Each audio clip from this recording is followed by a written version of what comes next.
Muy buenas a todos. Como os prometí, sigo con otro vídeo del operador Nabla, ya que me dejé eh, dos ejemplos de lo que estábamos viendo, que era el gradiente y la divergencia, eso es los dos ejemplos que di. Y falta un ejemplo del rotacional, ¿vale? Y también del laplaciano, ¿vale? Así que a ver por dónde lo dejé. Lo dejé aquí. Vamos a ver. El rotacional. Volvemos a poner las mismas funciones, la función escalar y la función vectorial. Digo, sí, la función, el campo vectorial y el campo escalar. ¿Y qué es el rotacional? ¿Vale? Bueno, el rotacional ya lo puse, era un determinante. A ver, era este determinante, ¿vale? Es como se verifica este operador, la cruz. Hay que hacer este tipo de determinante con el IJ, las derivadas del operador Nabla y las componentes del campo vectorial, ¿vale? Bueno, pues lo dicho, haciendo el determinante nos aparecen y juntando y agrupando los términos con la misma componente, obtenemos esto de aquí, ¿vale? Y lo que pongo aquí es un ejemplo, bueno, aplicar el rotacional a este ejemplo, por ejemplo. Eh, pues nada, dividimos el campo vectorial en sus componentes, ¿vale? Que son A1, A2, A3, correspondiente a cada componente, ¿vale? Y JK. Y lo que hacemos es derivar pues cada componente respecto a lo que nos indique de lo que hemos obtenido del determinante. Por ejemplo, vamos a hacer un par o tres de ellas. La derivada parcial de A3, ¿vale? Que es este de aquí, respecto I. Bueno, pues hoy I no tiene, aquí no hay derivada, porque esto sería una constante para derivar respecto a I, por lo tanto es cero. ¿Vale? La derivada de A2, ¿vale? Respecto Z, pues aquí no hay dependencia de Z, por lo tanto la derivada parcial es cero. Por lo tanto la componente I del rotacional es cero. ¿Vale? Vamos a ver, bueno, vamos a calcular una más, vamos a calcular la componente j y ya está. ¿Vale? La derivada parcial de a1, que es este de aquí, respecto a z, pues aquí sí que tenemos una componente, ¿vale? Porque sería la derivada parcial de z sería 2z, pues 2z, menos la derivada parcial de a3, que es este de aquí, respecto a x, pues sí que hay, ¿vale? Sería 2x, pero con el signo se queda menos 2x. Pues entonces sí que hay componente j, ¿vale? Componente I, ¿vale? Para que nos entendamos, del rotacional. Bueno, ya que estoy y hago ya la última, sería a ver si hay componentes K, ¿vale? Sería la derivada parcial de A2, ¿vale? Respecto a X, que sí que hay, sería, dejando I como si fuese una constante, la derivada parcial sería 2I, ¿vale? Es como si fuese una constante la I, ¿vale? 2I menos la derivada de A1, que es este de aquí, respecto a I. Pues no hay derivada, entonces se queda un cero. ¿Vale? Pues si ponemos los términos y sacamos factor común 2, nos queda esta la expresión del rotacional, ¿vale? De ese campo vectorial. Si, por ejemplo, como siempre hay que calcularlo en un punto, el rotacional, ¿vale? Porque se convierte en otro campo vectorial diferente, ¿vale? Y calculándolo en P010, como siempre hemos hecho en casi todos los ejemplos, pues vamos a calcular, bueno, ya sabíamos del ejemplo anterior que en este punto el campo vectorial da cero, ¿no? Pero recordaros que, a ver, ¿dónde era? Eh, la divergencia daba 0 y 0, pero resulta que el rotacional no lo da, ¿vale? El rotacional evaluado en 0, 1, 0, aquí sería un 0 porque z es 0, x es 0 porque es 0, pero aquí este valor es un 1, ¿vale? Es este de aquí. Entonces aquí sí que hay términos en k, entonces sería 2k, ¿vale? Sí que tiene término en k, ¿vale? Este vector sería, pues, a ver, poniéndolo, siempre lo pongo con la k, pero bueno, para ponerlo, por ejemplo, en forma de vector, ¿vale?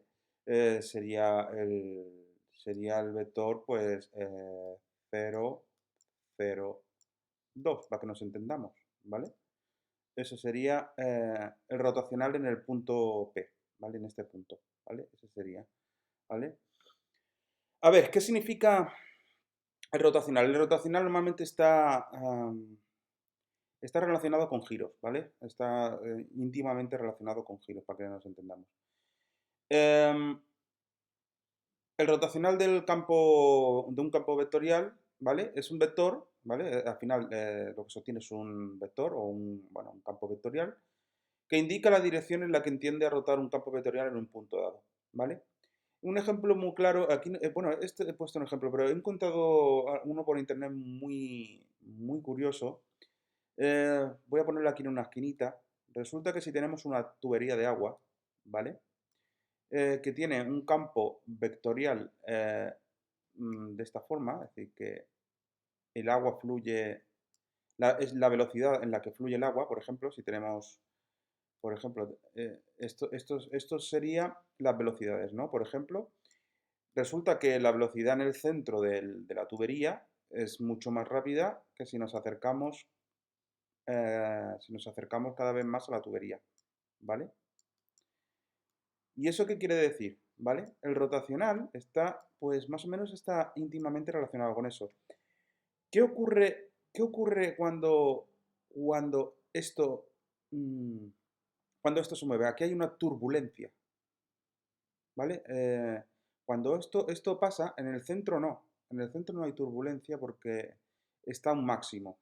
Pero resulta que aquí hay una pequeña turbulencia. ¿Eh? ¿Cómo se comportaría aquí el agua? El agua giraría más o menos en este sentido, ¿vale? Y en este sería en el sentido contrario, ¿vale? Si tuviésemos una mini turbina aquí, esa mini turbina giraría, ¿vale? Haría girar en este sentido, ¿vale? Y en este en el otro, ¿vale? ¿Por qué? Porque les hace este movimiento, esta diferencia de módulos de cada vector de velocidad, hace que provoca este tipo de giro, ¿vale? ¿Vale? Yo creo que este ejemplo es muy claro para entender lo que es el rotacional. Entonces, si se hiciese, como esto es un campo vectorial, todo esto de aquí, bueno, aquí he intentado dibujar otro, o es idéntico, ¿vale? Porque por aquí serían todos, la tubería es simétrica, ¿vale? Serían todos estos puntos. Aquí solo he dibujado estos de aquí, pero bueno, en el punto inmediatamente siguiente es igual, ¿vale? Pues eso lo que provoca una especie de rotación en las esquinas, porque a lo mejor por el roce de las tuberías o lo que sea, ¿vale? Provoca un giro del campo, ¿vale? Pues eso es lo que está relacionado con el rotacional, para que nos entendamos, ¿vale? Un ejemplo, bueno, yo como hice física, no soy matemático, yo hice la carrera de física, ¿vale? Y luego, bueno, hice la mitad de física y la mitad bueno, y terminé la de ingeniería en electrónica. Eh, pues un ejemplo claro es la ley de Faraday. La ley de Faraday,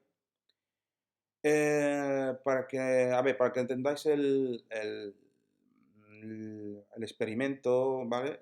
Está relacionado con el rotacional. Es decir, el rotacional del campo eléctrico, ¿vale? Que es lo que significa esto de aquí, es igual a la diferencia del campo magnético con el tiempo. Es decir, cómo varía el campo magnético con el tiempo, ¿vale? El menos da igual. El menos es que por ejemplo, si la corriente fuese en un sentido, la corriente eléctrica para un sentido o el otro, ¿vale? Da igual. El signo es lo de menos.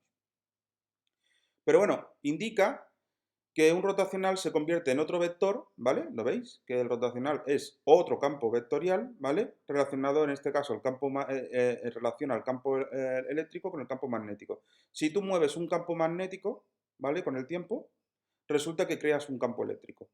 Pero el campo eléctrico no lo creas de alguna forma. ¿Y de qué forma lo creas? Pues, bueno, ya daré los teoremas integrales que dije en el vídeo anterior, que es el teorema de Stokes, me parece que relaciona una integral de superficie con el rotacional, ¿vale? Quiero hacer ese vídeo, para que se entienda el teorema de la superficie, volúmenes relacionados con la divergencia y con el rotacional. Es muy interesante, ¿vale? Pues resulta que si se mueve en una superficie, ¿vale? En una especie de superficie, resulta que crea crea un campo eléctrico en el contorno de la superficie.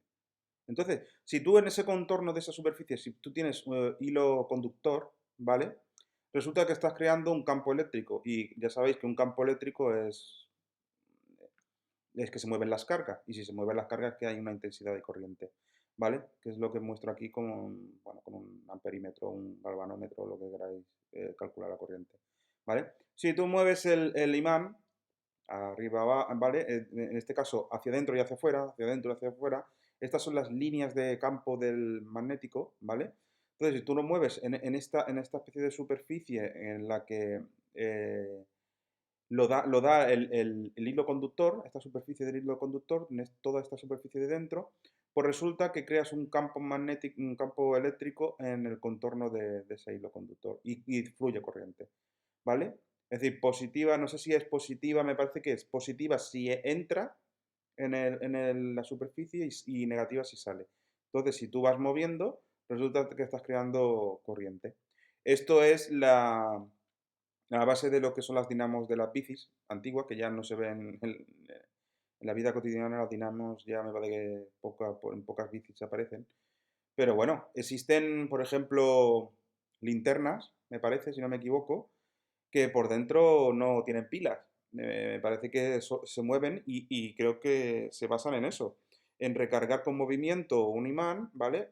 Tendrán algún tipo de acumulación de energía, algún sitio donde se puedan almacenar, ¿vale? Entonces, moviéndola, ¿vale? Generas energía para que se vean. Me parece que son de ese tipo. Creo que están, o parte de su base están creadas con una dinamo porque además suenan, y si suenan es que llevan algún tipo de imán dentro. Pues lo dicho, a ver, bueno, creo que vuelvo a repetir lo mismo. La variación del campo magnético con el tiempo, ¿vale? Este de aquí, a través de una superficie, que es esta de aquí, induce un campo eléctrico en el contorno del conductor, ¿vale? Alrededor de esa superficie, ¿vale? Es decir, lo dicho, lo que hace es rotar, ¿vale? Cuando tú mueves el imán, lo que hace es que rotan los electrones, se mueven, hace que se muevan, ¿vale? Pues esta es la base del rotacional. Está íntimamente relacionado con rotaciones, ¿eh? Muy, muy íntimamente relacionado. Bueno, a ver, ¿qué era lo siguiente que ya no me acuerdo? Sí, por supuesto, el laplaciano. Pues nada, vuelvo a poner en los dos campos el campo escalar, ¿vale? La función del campo escalar y la función del campo vectorial. ¿Y qué es el laplaciano? Bueno, recordad que era el triangulito, también se podía mostrar con el cuadrado del operador Nabla respecto a u, ¿vale?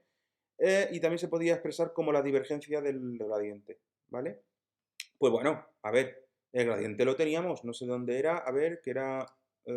aquí teníamos el gradiente, lo habíamos calculado, que es este de aquí, ¿lo veis?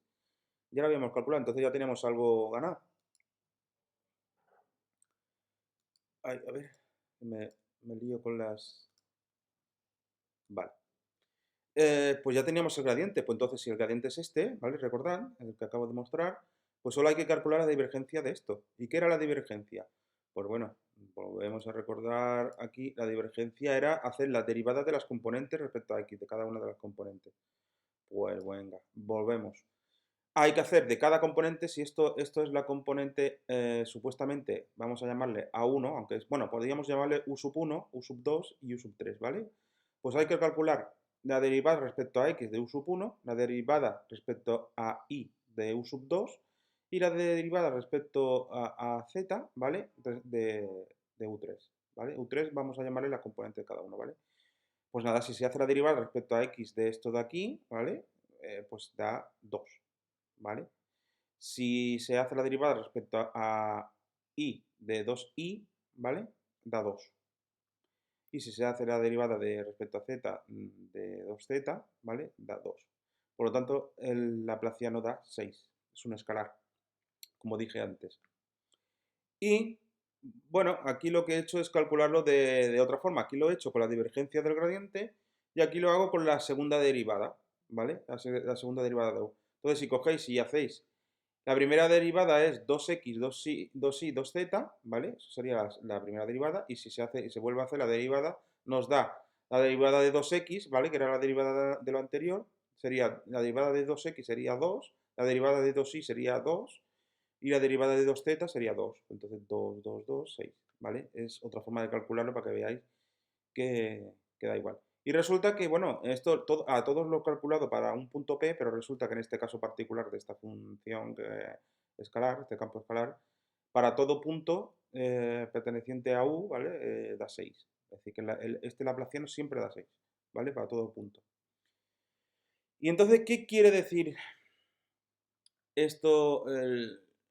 Costó, por eso he hecho lo he puesto en dos veces, porque cuesta un poquillo visualizarlo. Pero bueno, lo quería explicar de una forma, pero creo que voy a leerlo, pero voy a decir la forma de lo que yo lo entendí y lo he vuelto a entender y lo he vuelto a recordar ahora. Recordar de las gráficas anteriores de la divergencia, no, del gradiente, recordar que es la divergencia del gradiente, ¿vale? El laplaciano. Pues estos dibujos, recordar estos dibujos que eran el gradiente. Pues vale, a ver, pues vale. Lo que hay que hacer es la divergencia del gradiente, ¿vale? Recordar que la divergencia es un escalar que indica la diferencia entre el flujo saliente y el flujo entrante en un campo vectorial sobre la superficie que rodea un volumen, ¿vale? Vale, pues si tenéis el gradiente que era esto de aquí, volver a hacer la derivada de algo que apuntaba a algo que era el máximo incremento, en la dirección del máximo incremento, si volvéis a derivar algo que es la derivada del máximo incremento, lo que estáis haciendo es la segunda derivada, ¿vale? De ese campo vectorial. Entonces, a ver, ¿qué es lo que estáis haciendo? Entonces, para que entendáis en una dimensión, lo que estáis hallando son los máximos y los mínimos. Es decir, cómo se comporta en cada punto ese campo escalar, en este caso, ¿vale? Cómo se comporta en cada punto respecto al máximo, a puntos máximos y puntos mínimos. Es decir, recordad que los puntos máximos son estos de aquí y los mínimos estos de aquí, ¿vale? Son puntos mínimos, ¿vale? Entonces, lo que se intenta hallar es cómo de máximo es el punto, o cómo de mínimo es el punto que tú estás calculando, ¿vale? Eso es el laplaciano. Para que nos hagamos a la idea es cómo de mínimo o cómo de un máximo es un punto en donde tú calculas, ¿vale? ¿Por qué? Porque está íntimamente relacionado con el gradiente, que es donde apunta, es la dirección donde se apunta, donde hay el máximo incremento. Otra forma de explicarlo, no sé si lo he puesto en algún lado, es que el laplaciano es la generalización de la segunda derivada en varias variables. Recordad, como dije, que el gradiente era la generalización de la primera derivada en varias variables. En este caso, el laplaciano es una forma de entender la segunda derivada cuando hay muchas variables. Entonces, es una forma de calcular máximos y mínimos, ¿vale? Es decir, recordaros del EGB no sé si, bueno, más bien bueno, EGB, del bachillerato más bien, o de eso, en la ESO creo que no la dan. Creo que en bachillerato, cuando calculabais un máximo o un mínimo, cuando calculabais los puntos de silla, ¿vale? Había que hacer la segunda derivada de la función, ¿vale? Entonces, si daba positivo, era un mínimo, y si daba negativo, era un máximo, ¿vale? Pues lo mismo se hace aquí con el laplaciano. Tiene el mismo sentido, pero en varias variables, ¿vale? No sé si ha quedado claro. Yo he intentado, yo eso es lo que he entendido totalmente de lo que es el laplaciano. Voy a leer lo que he puesto, ¿vale? Para dar un sentido más bien matemático. Bueno, el laplaciano es un escalar, ¿vale? Que indica si el campo escalar presenta un mínimo, ¿vale? Que es muy positivo, ¿vale? Ese escalar será muy positivo, muy alto, número muy alto, o un máximo, que es un número muy negativo, ¿vale? Se puede decir que el laplaciano, mira, así que lo he puesto, se puede decir que el laplaciano es la generalización de la segunda derivada en varias variables. Y claro, y de los conceptos de máximo, cuando tú calculabas máximos y mínimos de funciones, ¿no? De una función de una variable, pero en este caso de varias variables. Entonces, si lo entendemos como la divergencia del vector gradiente, que como si fuera esta gráfica, en un punto dado, ¿vale? En cualquier punto dado, pues entonces que este punto dado indicaban la variación máxima del campo escalar, ¿vale? Entonces hacer la divergencia de eso significa que nos muestra cuánto de máximo o cuánto de mínimo absoluto, ¿vale? Es ese punto del campo escalar, uno respecto a otro. Entonces, si tú calculas dos puntos, el laplaciano en dos puntos, y resulta que uno te da más positivo que otro, resulta que estás en un mínimo, más cerca de un mínimo, ¿vale? En cambio, si calculas el laplaciano en dos puntos y uno te da más bajo que otro, más negativo, resulta que estás cerca del máximo, te estás acercando a un máximo. Estás yendo, supuestamente estás yendo en dirección al gradiente, ¿vale? Estás yendo hacia ese punto, ¿vale? Si fuese un máximo, ¿vale? En este caso, por ejemplo, esto sería muy positivo y esto es muy negativo, ¿vale? Porque son máximos. Vale. Ya solo queda para este vídeo unos ejemplos prácticos de las dos propiedades. Son estas de aquí, ¿vale? He hecho porque estos son lineales, son linealidades y esto se puede hacer en un ejercicio muy sencillo, ¿vale? Esto he intentado hacer un ejemplo, pero digo, es que va a ser demasiado complicado para... Y además, he querido hacer estas dos de aquí, ¿vale? Vamos a dar un ejemplo de esas dos propiedades, ¿vale? Es esta de aquí, ¿vale? Aquí tenemos, como siempre, los dos campos, el escalar y el vectorial. Y recordar que ya habíamos calculado el gradiente, que era este de aquí, ¿vale? Este será el gradiente de la función esta de aquí, ¿vale? Y vamos a llamar U1, U sub 2 y U sub 3 a cada una de las componentes del gradiente, ¿vale? De U. Entonces, esta propiedad nos dice que es el rotacional del gradiente da 0, ¿vale? Pues nada, ¿qué es lo que hay que hacer? Pues coges el rotacional, ¿vale? Digo, el operador nabla, haces el rotacional ¿de qué? Del gradiente, que es este de aquí. Pues nada, lo ponemos aquí. Y vamos a hacer el rotacional. ¿Y qué era el rotacional? Recordad que el rotacional... no. El rotacional era el determinante, ¿vale? Vale, mejor de aquí, ¿no? El rotacional era el determinante, ¿vale? Hay que hacer el determinante este, pero bueno, ya lo tenemos aquí compactado, ¿vale? Entonces, si tenemos las componentes del vector, ¿vale? Pues ya podemos calcular, ¿vale? Pues sí que la tenemos las componentes que son estas de aquí, ¿vale? U1, U2, U3, ¿vale? Por lo tanto, vamos a hacer, lo he querido poner aquí para que se quede claro respecto a qué lo estamos haciendo. Entonces, la derivada de U sub 3, recordad que es esto de aquí, ¿vale? Y hay que hacer la derivada respecto a i, pues eso da 0, ¿vale? Porque esto sería una constante, derivar respecto a i sería una constante de la de 0. Derivada respecto parcial de u sub 2 respecto a z, pues sería derivar respecto a z esta que da 0, porque esto es una constante, ¿vale? Pues nada, componente 0 de i es 0. Derivada parcial de u sub 1 respecto a z, que es esto de aquí, respecto a z da 0 porque esto depende solo de x, ¿vale? Pues 0. Derivada de u sub 3 respecto de x, ¿vale? Pues da 0 también, ¿vale? Por lo tanto, componente i y j es 0. Vamos a derivar u2, que es este de aquí, es 2i, ¿vale? Respecto a x, da 0, ¿vale? La derivada de u sub 1, ¿vale? Que sería 2x respecto a i, ¿vale? Pues entonces da 0. Por lo tanto, verificado que da totalmente 0 el rotacional del gradiente, ¿vale? Es una muy buena propiedad para cuando se quiera utilizar.